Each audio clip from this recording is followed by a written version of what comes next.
it bothered the Gulf states that Israel did that because the Gulf states, what they want to show themselves as like the pinnacle of security and stability in the Middle East. Mhm. And Qatar got bombed by Iran and Israel within the span of 3 months. So that's not like a pinnacle of um, Yeah. security and stability.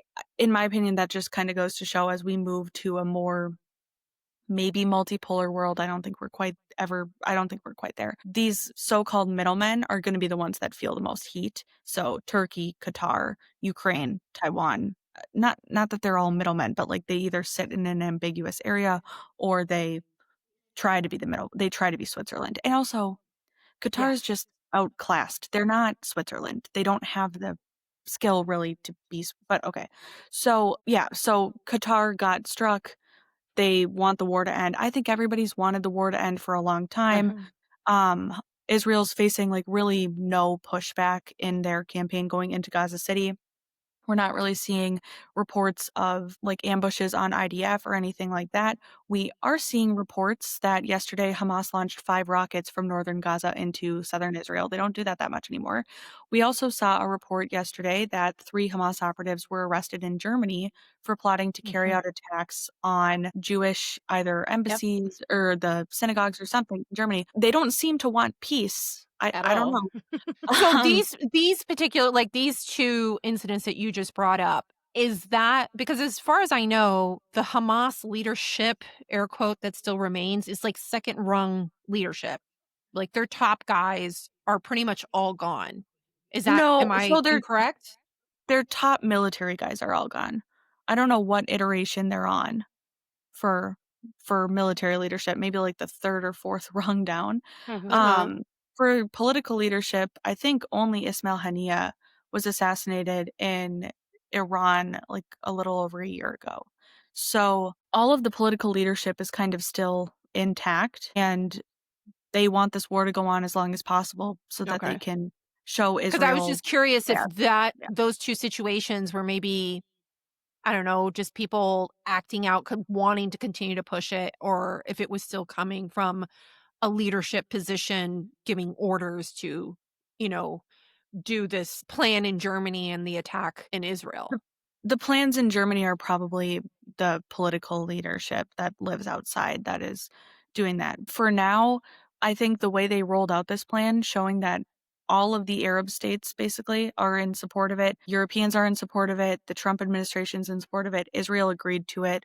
All of these talking points, I do agree that there's been tension between the US and Israel to some extent, just because it's a long war and Israel's got a kind of chaotic political field to navigate. I mean, you've got people who anytime Israel talks about doing a deal and not mass expelling people, that they just say, "Well, we're gonna leave the government and force an election." So Bibi's gotta keep them in line, but then he's kinda gotta get this deal done. It's kind of chaotic.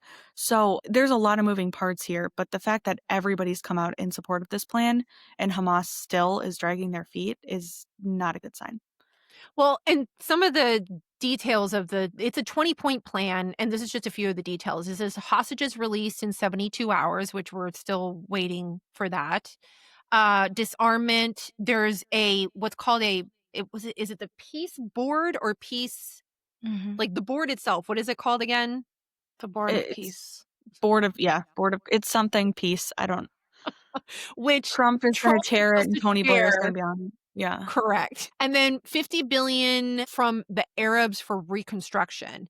And I also think like the idea with the Hamas leadership that's still there, they're essentially kind of given asylum. Like they're told that they have to leave Gaza, but then go where? Tunisia, Indonesia, Malaysia, somewhere that does not share a border with Israel because the Egyptians don't want them, the Lebanese, the Syrians, the Jordanians Who all don't is want going to pay for all of that? Because they basically said if you stay here, you're gonna be considered a militant, right? So, who is paying for All the that travel. enforcement? Yeah. Like, those are the weird probably things that Israel they would. or Okay. the Arabs. Well, also all of the Hamas leadership are billionaires. So if they wanted to, I'm sure that they could I mean, each of them, if you look up, they're all worth like $6 billion because they steal the Yeah. money that we all give them. So, but I'm sure that they will. say that they can't pay to relocate. So I'm sure Israel will do that, or the Arab states or something. I think if they want to stay in Gaza and just pledge that they won't be militants, they're allowed to do that under the plan. And I don't really know how you Enforce that or enforce check that that? or yeah. Well, Verify? because I don't know. Here's the thing with these timelines. They're specific, but they're vague. One of the reasons Hamas might be taking a minute is because I don't know how organized they are with where they're keeping all of the hostages and if they have all of the locations. So right now they're saying, well, we lost 2 of them, which is just horrific to Mhm. think about, but also like they're trying to buy time saying, well, we don't know where everyone is because it's so Right. chaotic. And so once they officially accept, then that's when the 72-hour clock is supposed to start. And they're supposed to exchange all of them at once. And then Israel would back to a line from where they are now.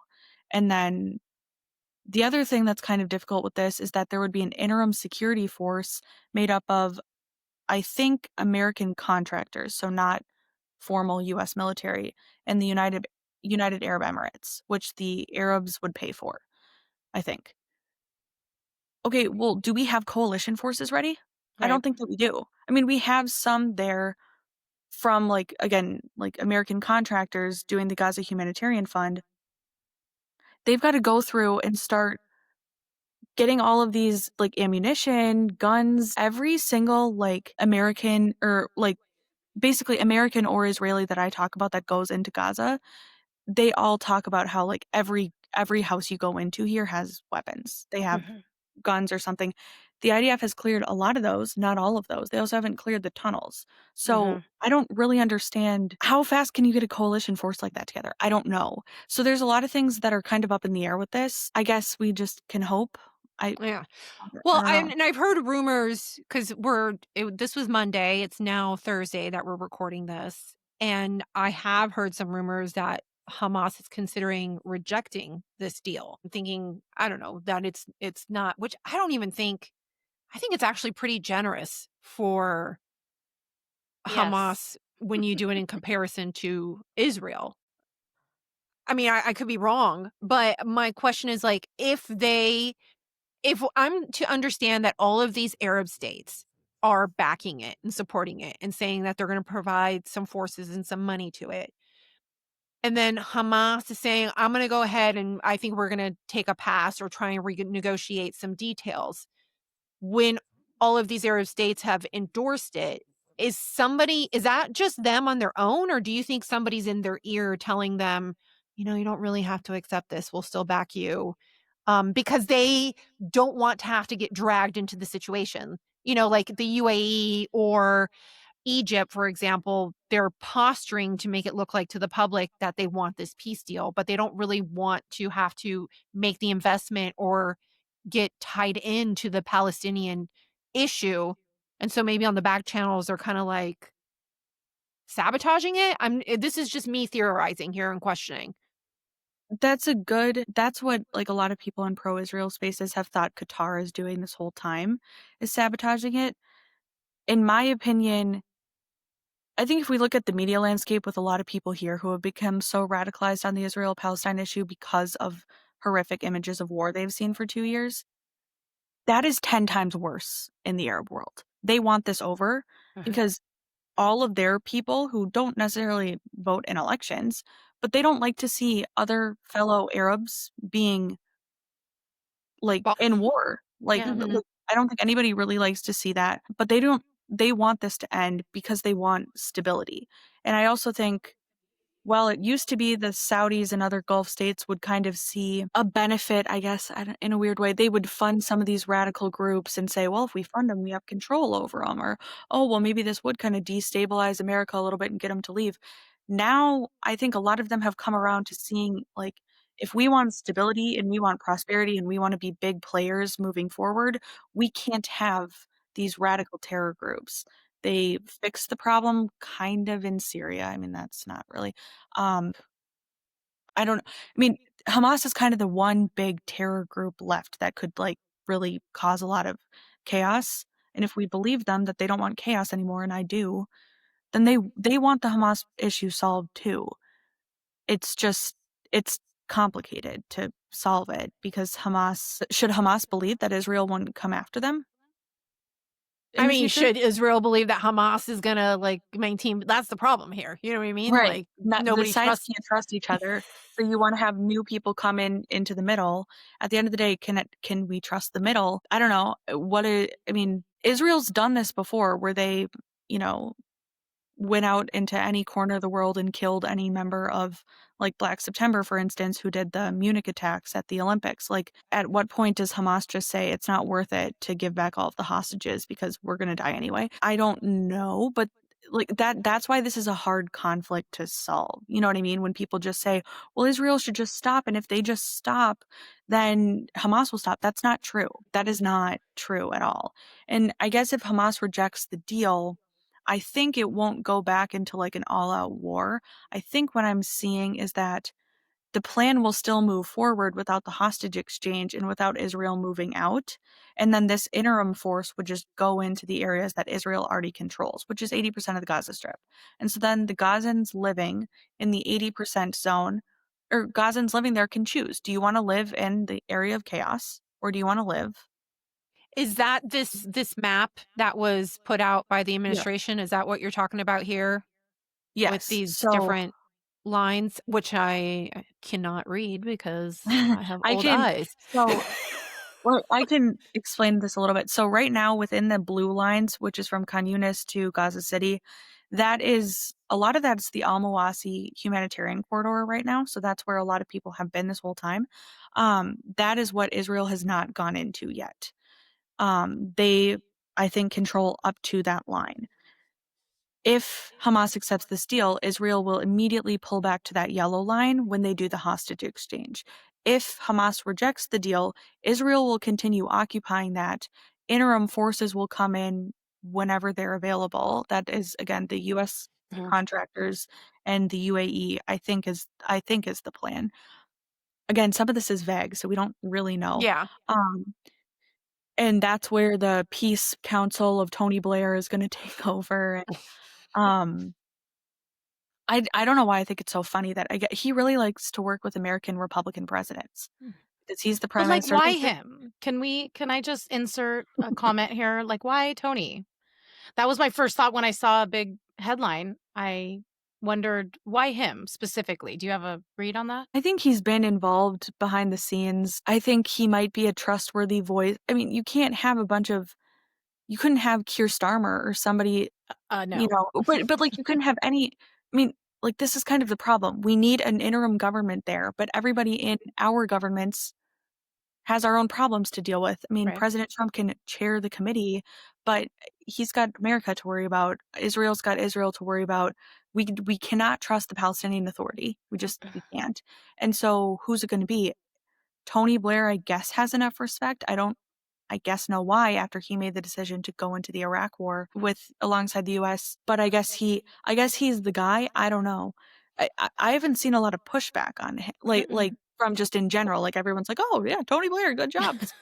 Well, it's Just not so like the president. I mean, he may have actually wanted to put his son-in-law, like Kushner, yeah. in there, and that would have been very scandaloso. Like that would That would not never have have, gone over well. like, would not have been Well, well. But and speaking of no, go Jared, ahead. like sorry, Jared was the architect of the Abraham Accords. He's super well respected. When he left the Trump administration, the reason he doesn't have a formal role this time is because he started a fund, like an investment fund, to basically help develop from a real estate perspective, from a tech perspective, all of these areas of the Middle East. And they don't have as much red tape there as we have here. So Saudi Arabia is well on its way to, providing all of this power for AI and all of that. Like they're going to be a major player. That's what they want. So they really really really trust Jared Kushner, and I don't think it's a coincidence that a week or two after we started to see headlines that Kushner was staying at the same hotel as Bibi, and no, he's kinda hanging out with Witkoff. I don't think it's a coincidence that we have this plan here, and I do kind of wonder. I've not seen anything reporting on this, but I wonder if Tony Blair is kind of involved with Jared Kushner's fund that he's running now or is helping advise in some way. I mean, I'm sure this entire development didn't come out of nowhere, and they didn't just go, like, the day before to Tony Blair and say, like, No. "Hey, you wanna lead up this board for us?" Like, I think it was kept on the down low, but that Tony Blair's had his fingers in it in some way, or has been I shouldn't say fingers in it because that sounds but, like, he's been participating in these negotiations in some form or another, you know? Like, he Right. probably proposed a good chunk of them too. It's not like they did this whole plan and they're like, "Let's just pick someone from this hat and randomly offer them this job."